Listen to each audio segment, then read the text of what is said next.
Good morning. News and hair oil సమర్పిస్తున్న business breakfast షోకి స్వాగతం. ఏషియన్ మార్కెట్స్ లో కొంత మిక్స్డ్ ట్రెండ్ కనిపిస్తోంది. ఇవాల్టి ఈ ఫ్రైడే మార్నింగ్ గ్లోబల్ క్యూస్ గమనిస్తే last night US markets profit booking session కొంత కనిపించింది. మనకు అక్కడ డౌ జోన్స్ సుమారుగా 100 పాయింట్ల వరకు కోల్పోతే S&P 500 నాస్డాక్ ఆల్మోస్ట్ ఫ్లాట్ గా స్వల్ప నష్టాలతో ముగిశాయి. ఎర్నింగ్ సీజన్ యుఎస్ లో చాలా అద్భుతంగా వస్తుంది. Most of the banking and financial services companies అయితే చాలా రిజల్ట్స్ ఇస్తున్నాయని చెప్పుకోవచ్చు. బట్ స్టిల్ మార్కెట్స్ లో కొంత ప్రాఫిట్ బుకింగ్ అనేది మనం గమనించాం. అండ్ బాండ్ ఈల్డ్స్ యుఎస్ లో పెరుగుతూనే ఉన్నాయి. అయినా కూడా డాలర్ లో వీక్నెస్ మాత్రం తగ్గడం లేదు. సో ఇది మనకు అలాగే క్రూడ్ ప్రైసెస్ గమనిస్తే కొంత సెల్లింగ్ గమనించాం క్రూడ్ లో. సో ప్రైసెస్ ఆల్మోస్ట్ $1 వరకు తగ్గింది Brent crude price. So it's a beneficial move for countries like us. Otherwise మన మార్కెట్స్ లో గమనిస్తే నిన్న ఒక స్ట్రాంగ్ ఓపెనింగ్, చాలా strong opening and record highs దగ్గర ఓపెన్ అయిన తర్వాత మార్కెట్స్ లో సెకండ్ హాఫ్ లో సెల్లింగ్ అనేది రావడం చూసాం. సో జిఎస్టీ కౌన్సిల్ మీటింగ్ లో చాలా వస్తువులకి మన లిస్టెడ్ కంపెనీస్ నెంబర్స్ ని ఫైనాన్షియల్ పెర్ఫార్మెన్స్ ని ప్రభావితం చేసే అవకాశం ఉన్న విధంగా జిఎస్టీ రేట్స్ ను తగ్గించడం జరిగింది కొన్ని చాలా వస్తువులపై. వివరాలన్నీ మనకు ఇవాల్టి న్యూస్ పేపర్స్ లో ఉన్నాయి. So it's A positive news for most of the listed companies. కాకపోతే ఏ కంపెనీ మీద ఎటువంటి ప్రభావం ఉంటుంది అన్నది మనం ఇంకా అనలైజ్ చేసి చూడాల్సి ఉంది. Otherwise it's an earnings heavy day అని చెప్పుకోవచ్చు. 6 నిఫ్టీ కంపెనీస్ ఇవాళ రిజల్ట్స్ ప్రకటించబోతున్నాయి. హెచ్సిఎల్ టెక్ రిజల్ట్స్ ఆల్రెడీ వస్తున్నాయి. కంపెనీ ఎర్నింగ్స్ చాలా పాజిటివ్ గా మార్కెట్ అంచనాలకు అనుగుణంగా రెవెన్యూ వచ్చింది. అలాగే నెట్ ప్రాఫిట్ ఫిగర్స్ అయితే మార్కెట్ అంచనాల కంటే మెరుగ్గా వచ్చాయి. 2194 crores is the bottom line for Q3. Dollar revenue growth కూడా కాన్స్టెంట్ కరెన్సీలో 3.3% క్వార్టర్ ఆన్ క్వార్టర్ కనిపిస్తోంది. So which is a better number than market estimates. ఎందుకంటే మార్కెట్స్ 2.5% ఉండొచ్చు అని అంచనా వేస్తే 3.3% కాన్స్టెంట్ కరెన్సీ గ్రోత్ రావడం అనేది ఒక చక్కటి పాజిటివ్ ఫ్యాక్టర్ గా మనం చెప్పుకోవచ్చు. So 6 Nifty companies HCL tech results వచ్చేసాయి. HDFC bank, Kotak Mahindra bank, ITC, Reliance Industries, Wipro ఇవన్నీ కూడా ఇవాళ రిజల్ట్స్ ప్రకటించబోతున్నాయి. బట్ నిన్న మార్కెట్స్ పెరిగాయి. నిఫ్టీ 10,800 లెవెల్ ని నిలబెట్టుకోగలిగింది. కానీ ఇన్వెస్టర్స్ మాత్రం దిగులుగా ఉన్నారు ఎండ్ ఆఫ్ ది డే. ఎందుకు? Small and mid cap stocks లో చాలా హ్యూజ్ సెల్లింగ్ అనేది మనం గమనించాం. ఇన్ఫాక్ట్ లాస్ట్ 1 వీక్ గా కూడా ఇదే ట్రెండ్ మనం గమనిస్తున్నాం. మార్కెట్స్ ఈ లాస్ట్ 4 సెషన్స్ లో కనుక మనం చూస్తే నిఫ్టీ, సెన్సెక్స్ సుమారుగా 2.5 to 3% పెరిగితే mid and small cap indices మాత్రం నష్టాలతో ఉన్నాయి. సో ప్రధాన కారణం high beta stocks or overly highly leveraged companies stocks లో వస్తున్న సెల్లింగ్, దానికి ఫాలో ఆన్ సెల్లింగ్ కొద్దిగా ఇతర స్టాక్స్ కూడా స్ప్రెడ్ అవుతుంది కదా. సో లైక్ జిఎంఆర్లు, జేపీ అసోసియేట్స్లు, అడా గ్రూప్ అంటే అనిల్ ధీరుభాయ్ అంబానీ గ్రూప్ కి చెందిన స్టాక్స్ ఇవన్నీ నష్టపోయి మిగతా స్టాక్స్ కూడా కొంత చికాకు పెడుతున్న సమయం ఇది. సో మిడ్ క్యాప్ స్లంప్ అంటాం దీన్ని. సో మిడ్ క్యాప్ స్లంప్ కొద్ది రోజులు కొనసాగే అవకాశాలు కనిపిస్తున్నాయి. బట్ ఇది ఒక చక్కటి హెల్దీ ట్రెండ్ గా మనం భావించాలి. సో దట్ ఏమవుతుందంటే వీక్ స్టాక్స్ నుంచి మనం స్ట్రాంగర్ స్టాక్స్ కి మారడానికి ఒక తరుణంగా కనిపిస్తుంది. ఎందుకంటే జిఎంఆర్లు, జీవికేలు లేకపోతే జేపీ అసోసియేట్స్ ఇలాంటివి పెరుగుతున్నప్పుడు అమ్ముబుద్ధి కాదు మనకు. తగ్గుతున్నప్పుడు మాత్రం నష్టమైనా సరే అందులో నుంచి బయటపడే ప్రయత్నం చేస్తాం. సో ఆ పెరుగుతున్నప్పుడు ఎలాగో అమ్మలేం కాబట్టి ఇప్పుడు ఇటువంటి సమయంలో ఈ వీక్ స్టాక్స్ నుంచి స్ట్రాంగ్ స్టాక్స్ కి, ఎందుకంటే మన దగ్గర ఉన్న స్టాక్స్ అదే నాల్కోనో లేకపోతే ఇండియన్ హోటల్సో లేకపోతే ఒక రెయిన్ ఇండస్ట్రీసో లేదా జస్ట్ డైలో, గ్రీన్ ప్లయో ఇటువంటి స్టాక్స్ తగ్గినప్పుడు మనం పెద్దగా గాబరా పడాల్సిన అవసరం లేదు. ఒక న్యాచురల్ కరెక్షన్ గా తీసుకోవచ్చు. బట్ ఏ అడా గ్రూప్ స్టాక్సో లేకపోతే ఈ గోల్డ్ స్టోన్, ఇన్ఫ్రాన్ ఎలక్ట్రోసిటీలో ఇటువంటివి అయితేనే కొద్దిగా వరీ కావాలి. ఎందుకంటే ఎక్కడికి వెళ్తున్నా పతనం మళ్ళీ కోలుకోలేని పరిస్థితికి వెళ్తున్నా అనేది మాత్రం కొంత గాబరా పెడుతూ ఉంటుంది. So if you're in a strong stock, corrections ని ఏమాత్రం చూసి ఏమాత్రం జంకొద్దు. ఇన్ఫాక్ట్ ఇండియన్ స్టాక్ మార్కెట్స్ మనం లాస్ట్ 25 years రిటర్న్స్ కనుక చూస్తే చాలా స్ట్రాంగ్ రిటర్న్స్ ఇచ్చాయి. World over we're on the top of the list అనమాట. సో మార్కెట్ క్యాపిటలైజేషన్ దృష్ట్యా చూస్తే యుఎస్ మార్కెట్స్ మనందరికీ తెలుసు top markets, mother of the stock markets అని మనం అనుకుంటూ ఉంటాం. $31 trillion market capitalisation US stock markets ఉంది. సో యుఎస్ లో ఎవరైనా డౌ జోన్స్ లో లాస్ట్ 25 years బ్యాక్ కనుక ఎవరైనా మనకు ఇన్వెస్ట్ చేస్తుంటే అది 688% రిటర్న్ ఇచ్చింది లాస్ట్ 25 yearsలో. డౌ జోన్స్ యూఎస్లో మనం ఎక్కువగా మాట్లాడుకునే ఇండెక్స్ అది. దాని గురించే లాస్ట్ వీక్ డొనాల్డ్ ట్రంప్ చెప్పారు 30,000కి వెళ్ళిపోతుందని. సో అది 688% రిటర్న్ ఇచ్చింది. టాప్ మార్కెట్గా మనం భావించే డౌ జోన్స్ ఇండెక్స్. కానీ మన సెన్సెక్స్ లాస్ట్ 25 yearsలో it has given a phenomenal return of 1289% return ఇచ్చింది. సో ఒక 25 సంవత్సరాల క్రితం మా ఊర్లో పొలం ఎకరం ధర 25,000 ఉండేది. ఇవాళ సే 25 to 30 lakhs ఉంది. అంటే 100 times పెరిగింది వాల్యూ డెఫినెట్లీ. కానీ సెన్సెక్స్లో ఇన్వెస్ట్ చేస్తుంటే it has given almost 130 times. So better than any agricultural or real estate property prices. So నిఫ్టీలో కనుక ఎవరైనా 25 years బ్యాక్ ఇన్వెస్ట్ చేస్తుంటే వాళ్ళకు కూడా 135 times రిటర్న్ వచ్చింది. సో అటువంటి ఒక స్ట్రాంగ్ ఈక్విటీ ఇన్స్ట్రుమెంట్స్ గురించి మనం ప్రతిరోజు ఉదయాన్నే మాట్లాడుకుంటున్నాం. ఒకవేళ ఎవరైనా 5 years బ్యాక్ ఇన్వెస్ట్ చేసినా కూడా సెన్సెక్స్ నిఫ్టీలో ఆల్మోస్ట్ 75 to 78% రిటర్న్ వచ్చింది. అంటే ఏడాదికి 15% తగ్గకుండా రిటర్న్ ఇచ్చే ఒక బ్యూటిఫుల్ ఇన్వెస్ట్మెంట్ గురించి మనం మాట్లాడుకుంటున్నాం. సో ఎఫ్డీలో పెట్టినా లేకపోతే రియల్ ఎస్టేట్లో పెట్టినా కూడా ఇంతటి రిటర్న్స్ రావడం అనేది అసాధ్యం, అసంభవం. కాబట్టి అందరికీ మనం పదే చెప్తుంది అదే. సో దయచేసి ఈక్విటీ మార్కెట్స్లో మీకున్న సేవింగ్స్ మొత్తాన్ని ఇన్వెస్ట్ చేస్తూ ఉండండి, చక్కటి లాభాలు తీసుకోండి అని. సో ప్రతిరోజు చెప్పుకోవడంలో పరమార్థం ఏంటంటే కొత్త వాళ్ళని కూడా ఇందులోకి లాగాలి, కొత్త వాళ్ళని కూడా ఇందులోకి అట్రాక్ట్ చేయాలి అన్న ఒకే ఒక స్వార్థంతో. సో ఆ స్వార్థాన్ని అర్థం చేసుకుని అందరూ మనం సేవింగ్స్ ఇన్వెస్ట్మెంట్స్లో అధిక భాగాన్ని, వీలైనంత ఎక్కువ మొత్తాన్ని మొత్తం మార్కెట్స్లో పెట్టండి అని ఎప్పుడు చెప్పకూడదు. ఎందుకంటే అసెట్ అలొకేషన్ అనేది ఇంపార్టెంట్. కొంత భాగం మనకు డెట్ ఇన్స్ట్రుమెంట్స్లో, కొంత భాగం షేర్లు లేదా స్టాక్స్లో, మోర్ దాన్ 50%. కొంత భాగం అంటే మళ్ళీ ఒక 10% పెట్టేసి ఊరుకోవద్దు. సో మిగిలింది మీకు అవసరమైన గోల్డ్, రియల్ ఎస్టేట్ లాంటి వాటిలో కొద్దిగా ఇన్వెస్ట్ చేసుకోవచ్చు. రియల్ ఎస్టేట్లో ఇన్వెస్ట్మెంట్ కోసం చేయదు ఎప్పుడు. Invest only for your own house or your own piece of land అంతే. సో మన అనలిస్ట్ అభిప్రాయాలు ఎలా ఉన్నాయో తెలుసుకుందాం. సో స్ట్రాంగ్ మార్కెట్స్లో మనం ఉన్నాం, కరెక్షన్స్ కూడా గమనిస్తున్నాం. అట్ ది సేమ్ టైం చక్కటి హెల్దీగా మార్కెట్స్ ముందుకు వెళ్తున్న తరుణం ఇది. సో మీరు మిడ్ క్యాప్ కింగ్, ఎటువంటి మిడ్ క్యాప్స్ ని వాళ్ళు చెప్పబోతున్నారు? సో మీరు అన్నట్టు ఇంతకుముందు మిడ్ క్యాప్స్ చిన్న కరెక్షన్స్ కండి, ఎందుకంటే అందులో కొద్దిగా స్ట్రాంగ్ గా లేని కంపెనీస్ మాత్రం డెఫినెట్ గా హై లెవరేజ్ ఉన్నాయి, హై బీటా ఉన్నాయి, మాత్రం కరెక్షన్స్ గురవుతూ వస్తున్నాయి. నా ఉద్దేశంలో మంచి ఆపర్చునిటీ అండి ఇట్లాంటి. ఇప్పుడు ఎందుకంటే ఆ రబ్ ఆఫ్ ఎఫెక్ట్ మంచి స్టాక్స్ పైన కూడా ఉంటుంది కాబట్టి డీసెంట్ లెవెల్స్ లో ఎంట్రీ మనకి మంచి దొరుకుతుంది కాబట్టి so it's a good opportunity అనేది నా ఉద్దేశము. సో ఈ రోజు వచ్చేసి మహీంద్రా లైఫ్ స్పేసెస్ డెవలపర్స్ అనే రికమెండేషన్ చేస్తున్నానండి. మనకి హైదరాబాద్ లో కూడా వీళ్ళు వెంచర్ చేశారండి, మహీంద్రా అశ్విత అని చెప్పేసి మన హైటెక్ సిటీ దగ్గర ఉందండి వీళ్ళది. సో వీళ్ళు ఏంటంటే బేసిక్గా రియల్ ఎస్టేట్ డెవలప్మెంట్ కానివ్వండి, residential products, large format developments కానివ్వండి, ఇంటిగ్రేటెడ్ సిటీస్, ఇట్లాంటి ఇండస్ట్రియల్ క్లస్టర్స్ డెవలప్మెంట్ చేస్తూ ఉంటారండి. సో రీసెంట్ గా వచ్చేసి 2 ఇంటిగ్రేటెడ్ బిజినెస్ సిటీస్ అండి. ఒకటి మహీంద్రా వరల్డ్ సిటీ ఒక చెన్నైలో చేస్తున్నారండి ఆల్మోస్ట్ 1600 acres లో, అండ్ జైపూర్ లో వచ్చేసి 3000 acres లో, టోటల్ గా 4600 acres ఇంటిగ్రేటెడ్ బిజినెస్ సిటీస్ చేస్తూ వస్తున్నారండి ఇప్పుడు. And they are ongoing projects అండి యాజ్ ఆఫ్ నౌ. అండ్ అదే విధంగా వీళ్ళు హెచ్డిఎఫ్సి క్యాపిటల్ తో పార్ట్నర్షిప్ లో ఉన్నారండి. ఆల్మోస్ట్ నెక్స్ట్ 3 years లో 500 crores investment in affordable housing along with HDFC capital the advisors నుంచి వస్తుందండి వీళ్ళకి. సో ఇది కూడా మంచి ఆపర్చునిటీ వాళ్ళకి. అదేవిధంగా మార్కెట్ ని కొద్దిగా ఎక్స్ప్లోర్ చేయడానికి కూడా వాళ్ళకి ఆల్మోస్ట్ మంచి ఆపర్చునిటీ అని నేను అనుకుంటున్నాను. అండ్ అదేవిధంగా వీళ్ళకి ఒక strategic partnership with international finance corporation ఉందండి. ఆల్మోస్ట్ నెక్స్ట్ 3 years లో ఒక $50 million ఇన్వెస్ట్ చేద్దాం అనుకుంటున్నారండి. అండ్ అది కూడా ఆల్మోస్ట్ రాజస్థాన్, అహ్మదాబాద్ అండ్ మహారాష్ట్ర, ఈ 3 cities లో 3 states లో, Gujarat and Rajasthan, Maharashtra, and they start with Ahmedabad అండి. సో ఇలా చూసుకున్నా కూడా మంచి ఆపర్చునిటీ అండి వీళ్ళకి. రెవెన్యూ విజిబిలిటీ కూడా బాగా కనబడుతుంది. సో ఆల్మోస్ట్ ఒక 8% రెవెన్యూ గ్రోత్ చూస్తున్నామండి నెక్స్ట్ 3 months లో, నెక్స్ట్ 3 years లో, 3 financial years లో 8% రెవెన్యూ గ్రోత్ అనేది కొద్దిగా విజిబిలిటీ కనబడుతూ వస్తుంది. అదేవిధంగా ప్రాఫిట్ కూడా ఆల్మోస్ట్ 15 to 17% ప్రాఫిట్ గ్రోత్ కనబడుతుందండి. సో ఇదే యాంగిల్ లో almost right now it's trading at 512 rupees అండి. అండ్ బుక్ వాల్యూ పరంగా కూడా 1.3 బుక్ వాల్యూలో ఉంది. అండ్ మంచి డివిడెండ్ కూడా ఇస్తూ వస్తున్నారండి. డివిడెండ్ పేఅవుట్ కూడా ఆల్మోస్ట్ 21.5% ఉందండి వీళ్ళది. అండ్ వాల్యుయేషన్ పరంగా కూడా 31 PE లో ట్రేడ్ అవుతుంది యాజ్ ఆఫ్ నౌ. అండ్ అదే సమయంలో ఒబెరాయ్ రియాలిటీ కానివ్వండి, ప్రెస్టీజ్ కానివ్వండి 32-44 దగ్గర ట్రేడ్ అవుతున్నాయండి. సో మంచి ఆపర్చునిటీ. అండ్ బుక్ వాల్యూ పరంగా కూడా 1.3 అండి, ఆల్మోస్ట్ అండర్ వాల్యూడ్ అని చెప్పుకోవచ్చు బుక్ వాల్యూ పరంగా చూస్తే. And then book value exactly.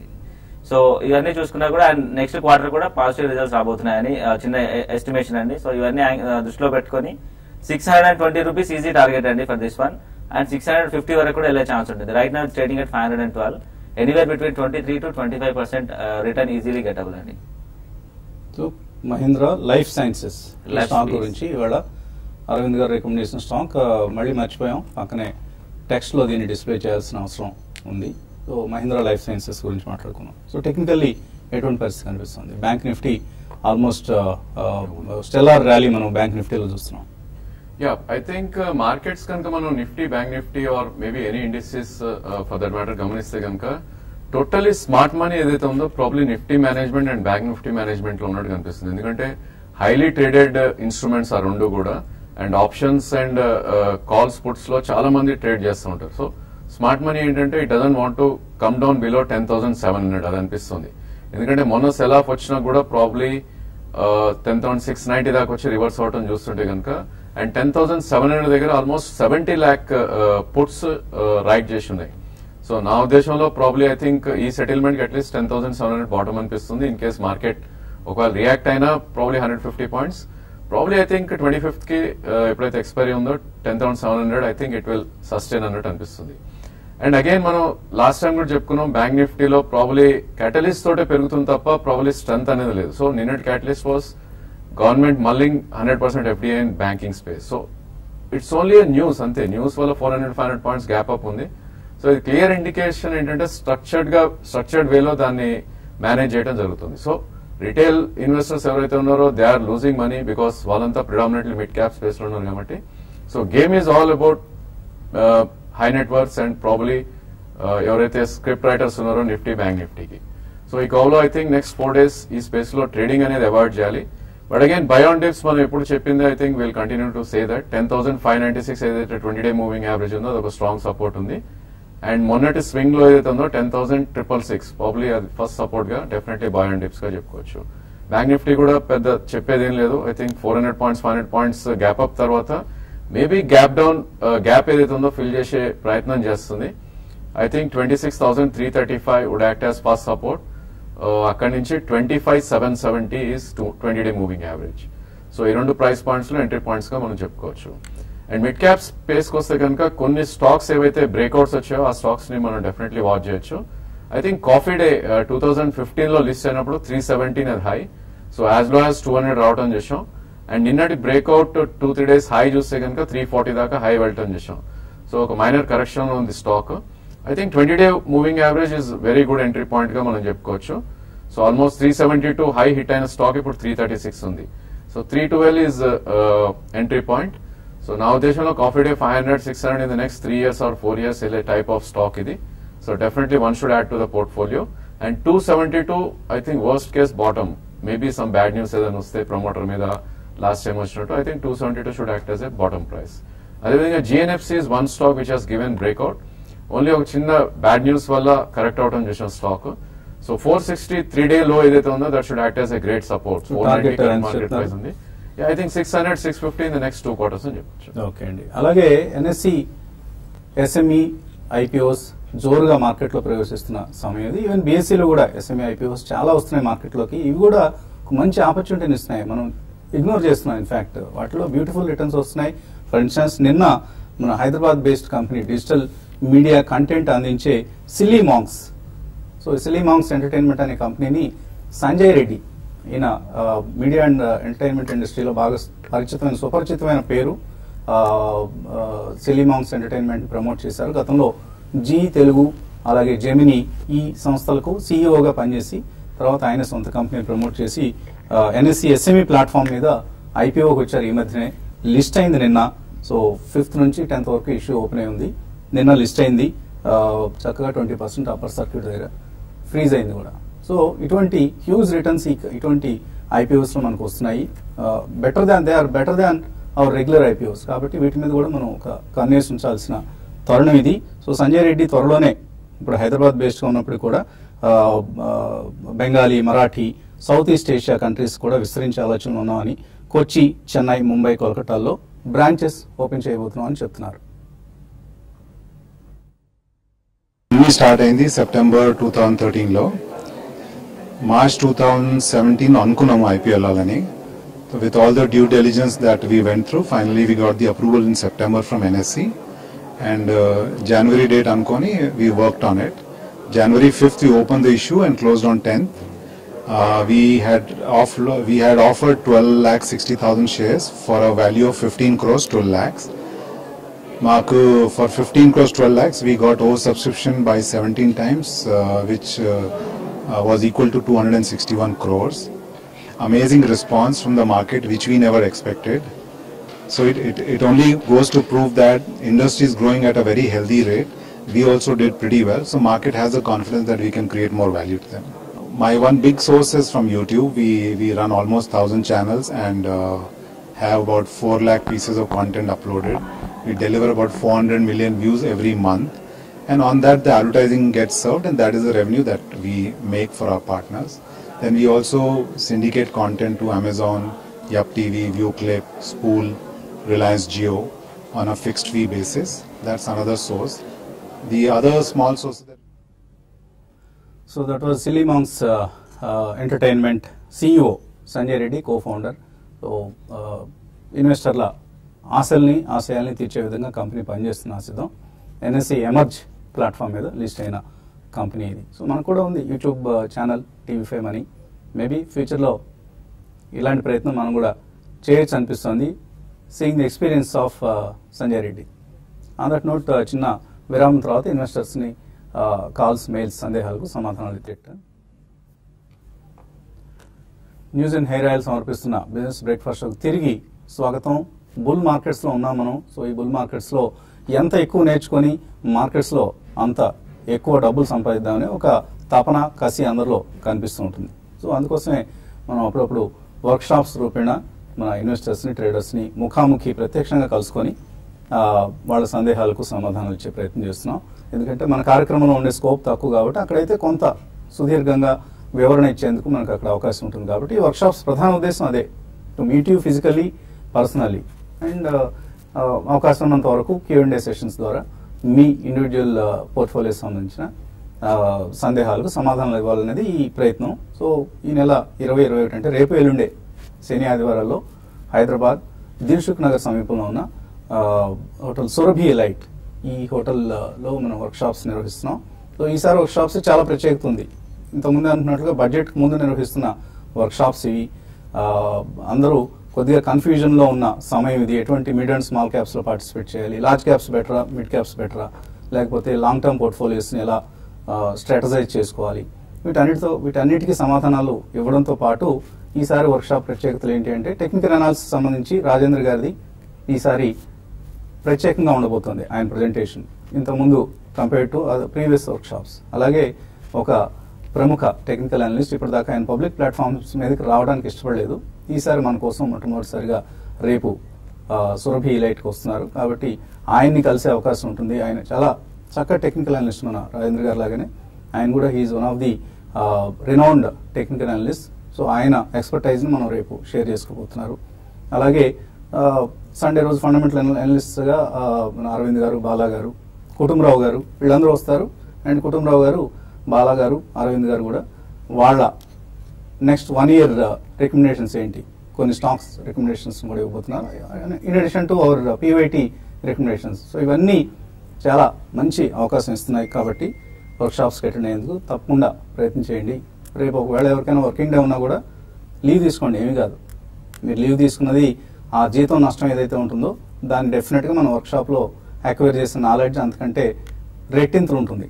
So take leave and try to attend tomorrow's workshop as well. And Sunday ఎలాగూ అందరికి సెలవు కాబట్టి ఎక్కువ మంది చేసే అవకాశం ఉంటుంది. కాబట్టి ముందుగా పేర్లు రిజిస్టర్ చేసుకుంటే ఈజీగా ఉంటుంది ఎంట్రీకి, అలాగే అక్కడ ఉండే క్లాసెస్ని ఎంజాయ్ చేయడానికి. ఇంకా కాలర్స్ లైన్లో ఉన్నారు. మొదటి కాలర్ భద్రారావు. హలో, అడగండి భద్రారావు. హలో, అడగండి, వినిపిస్తుంది. హలో, నా పేరు భద్రారెడ్డి అండి. భద్రారెడ్డి, సారీ అండి, రావు చేశారు మిమ్మల్ని మా వాళ్ళు. డ్రాప్ చేశారా? రావు, మీ రెడ్డి గారిని రావు గారిని చేశారు. పర్లేదు చెప్పండి భద్రారెడ్డి. ఓకే సార్, నేను ర్యామ్సన్ ఇండస్ట్రీస్ ఒక 1000 షేర్స్ కొన్నాను sir. Lanco, Remsons REMSONS. Remsons industries. Okay. Mawana sugars ఒక 500 షేర్స్ కొన్నాను సార్. అది ఉంచుకోవచ్చు అంటారా, అమ్మేయచ్చు అంటారా sir? So Remsons industries and Mawana sugars. అవునండి. ఐ థింక్ రామ్సన్ ఇండస్ట్రీస్ కొద్ది డౌన్ ట్రెండ్ లో ఉన్న స్టాక్ అండి. సో ఆల్మోస్ట్ మనకి లాస్ట్ డిసెంబర్ నుంచి చూస్తే కనుక 147 నుంచి క్లోజ్ టు నిన్నటి క్లోజింగ్ అరౌండ్ 97 దాకా పడుతుంది చూసాం. బట్ అగైన్ ఈ స్టేజ్ లో కొద్దిగా సపోర్ట్ కనిపిస్తుంది, ప్రాబ్లీ 86 అండ్ 87 దగ్గర. మీ entry point I don't know, మీరు ప్రైస్ చెప్పలేదు కాబట్టి రామ్సన్ ఇండస్ట్రీస్ ఈ స్టేజ్ లో అయితే హోల్డ్ చేయండి. ఒకవేళ ఎంట్రీ పాయింట్ కొద్ది హైలో ఉంది అంటే కనుక పుల్ బ్యాక్స్ లో ఎగ్జిట్ అవడం it's a good idea. So ఈ స్టాక్ కి 126 దగ్గర ఒక కీ రెసిస్టెన్స్ ఉంది. ఇన్ కేస్ 126 వస్తే కనుక ఎగ్జిట్ అవ్వమని చెప్తాను. అండ్ ఇలాంటి స్టాక్స్ కి స్టాప్ లాస్ పెట్టుకుంటే that's I think protective stop అనేది కంపల్సరీ పెట్టుకోవాలి. నా ఉద్దేశంలో 87 కింద క్లోజింగ్ బేసిస్ స్టాప్ లాస్ పెట్టుకోవాలి. అండ్ భావనా షుగర్స్ అడిగారు. షుగర్ స్పేస్ కొంచెం డౌన్ ట్రెండ్ లో ఉంది. So last couple of months గా ఐ థింక్ ఆల్మోస్ట్ 25-30% కరెక్ట్ అయ్యాయి కాబట్టి సో షుగర్ స్పేస్ లోనే ఉండాలి అనుకుంటే కనుక Dwarikesh sugar is the best stock అండి. సో మీరు డెఫినెట్లీ భావనా షుగర్స్ నుంచి ద్వారకేష్ కి షిఫ్ట్ అవుతే ఐ థింక్ భావనా షుగర్స్ నుంచి ద్వారకేష్ కి స్విచ్ అవుతే కనుక you can make better money. తర్వాత కాలం రాజమండ్రి నుంచి Nookaraju. Sir good morning sir. Morning అండి, అడగండి సార్. మా దగ్గర 1991 లో gold Star steel and allied limited 500 షేర్లు ఉన్నాయి సార్. 91 లో కొన్నాం sir. Gold Star steel and allied limited. Right, okay. అది ఇప్పుడేమో లిస్టెడ్ అవ్వట్లేదు. ఇప్పుడు అన్ని రోజులు వదిలేసి ఊరుకోకూడదండి. 91 లో కొన్నారు, ఇప్పుడు ఎంత అయింది? ఆల్మోస్ట్ సిల్వర్ జూబ్లీ చేసుకుంటున్నారు మీ ఇన్వెస్ట్మెంట్ తో. సో అంతకాలం మనం వదిలేసి ఉండకూడదు. కంపెనీలో ఏం జరుగుతుంది అనేది ఎప్పటికప్పుడు మనం పీరియాడికల్ గా గమనిస్తూ ఉండాలి. ఒకవేళ కంపెనీ మూసివేసే దశలో ఉంది అని అనుకుంటే వెంటనే ఎక్స్చేంజెస్ లో లిస్ట్ అయి ఉంటుంది కాబట్టి అమ్మేసుకుని బయటపడే ప్రయత్నం చేయాలి. గోల్డ్ స్టార్ స్టీల్ అనేది ఐ థింక్ మూసివేసిన కంపెనీ నాకు గుర్తున్నంత వరకు. ఒకనొక దశలో I think between Vizag and Vizianagaram వీళ్ళ ప్లాంట్ ఉండేది. ఎస్కోట్లో ఎక్కడో దగ్గరలో ప్లాంట్ ఉన్నట్లుగా గుర్తు. So that company is no more or it was acquired by some other company. So ఏదైనా వివరాలు తెలిస్తే మీతో షేర్ చేసుకుని ప్రయత్నం చేస్తాం. బట్ అందుకనే చెప్పేది ఎప్పటికప్పుడు కంపెనీస్ని ట్రాక్ చేస్తూ ఉండాలి. మన ఇన్వెస్ట్మెంట్స్ని జస్ట్ అలా వదిలేసి ఊరుకుంటే ఇలాంటి పరిస్థితి ఎదురవుతూ ఉంటుంది. So gold Star steel and allies సంబంధించిన సమాధానం అది. కొన్ని ఈమెయిల్స్ అందాయి. ఎంఈవి సుబ్బారావు అడుగుతున్నారు, యూపీఎల్ ఫ్యూచర్స్ 2 months నుంచి క్యారీ చేస్తున్నారట, కంటిన్యూ చేయొచ్చా? I think last 4 to 5 months నుంచి క్లియర్ డౌన్ ట్రెండ్ లో ఉందండి. ఈ stock below 200-day moving average కూడా రావడం చూసాం. ఓన్లీ థింగ్ ఏంటంటే ఇప్పుడే కొద్దిగా పుల్ బ్యాక్ ర్యాలీ రావడం చూస్తాం. సో నా ఉద్దేశంలో ఇట్స్ ఓన్లీ రిట్రేస్మెంట్ ర్యాలీ అని చెప్పుకోవచ్చు. ఎప్పుడైతే 900 నుంచి క్లోజ్ టు 684 దాకా పడిందో ప్రాబ్లీ రిట్రేస్మెంట్ అవుతుంది స్టాక్. కరెంట్ మార్కెట్ 800 ఉంది. In case 849 which is about 4-month high వస్తే కనుక మీరు ఎగ్జిట్ అవడం it's a good idea. So ఎప్పుడైనా కానీ ఫ్యూచర్స్ స్టాక్స్ మనం తీసుకుంటే కనుక హైయర్ హైస్ ఫామ్ అయ్యే చార్ట్ తీసుకోవాలి కానీ ఐ థింక్ డిప్స్ వచ్చే స్టాక్ ని I think you shouldn't buy or average కూడా చేయకూడదు. అలాగే వర్క్ షాప్ సంబంధించి 2 చిన్న సూచనలు. వీలైనంత వరకు 8:30కే వర్క్ షాప్ వెన్యూకి వచ్చేందుకు ప్రయత్నం చేయండి. ఎందుకంటే షార్ప్ గా 9 o'clockకి ఈసారి చాలా ప్యాక్డ్ గా ఉన్నాయి. ఎక్కువ మంది అనలిస్ట్ వాళ్ళని పలకరించిపోతున్నారు కాబట్టి 9 o'clock షార్ప్ గా స్టార్ట్ చేయడం జరుగుతుంది. 8:30 కల్లా మీరు వెన్యూకి వచ్చి పేర్లు రిజిస్టర్ చేసుకుని హాల్లోకి ఎంటర్ అయిపోయే ప్రయత్నం చేయండి. అండ్ మిగతా అంశాలు మనం యూట్యూబ్ ప్రసారంలో కలుసుకున్నప్పుడు తీస్తున్నాం. Keep watching TV5.